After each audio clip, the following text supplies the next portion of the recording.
අපිට දුකක් ඇති වෙච්ච වෙලාවට අපි අපේ දුක කියන්න කෙනෙක්ව තෝරගන්නවා. හැබැයි අපි අපේ හැම දුකක්, කරදරයක්, වේදනාවක්ම තව කෙනෙක්ට කිව්වහම අපිට සිද්ධ වෙන අනිටු ප්‍රතිඵල ගැන අපි කවදාවත් හිතුවේ නෑ නේද? කෙනෙක් අපේ දුක අහන්නේ අපිට තියෙන ආදරයෙන් හින්දාම නෙවෙයි.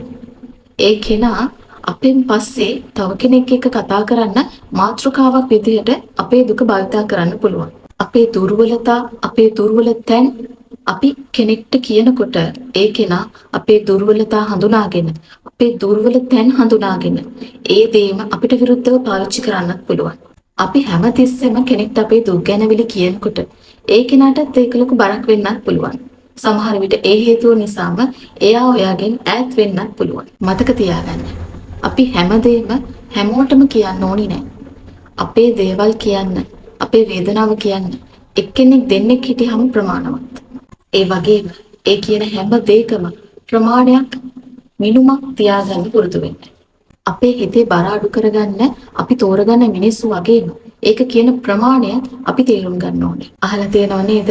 ඕනම දෙයක් ඕනමට වඩා ඕනේ නෑ කියලා.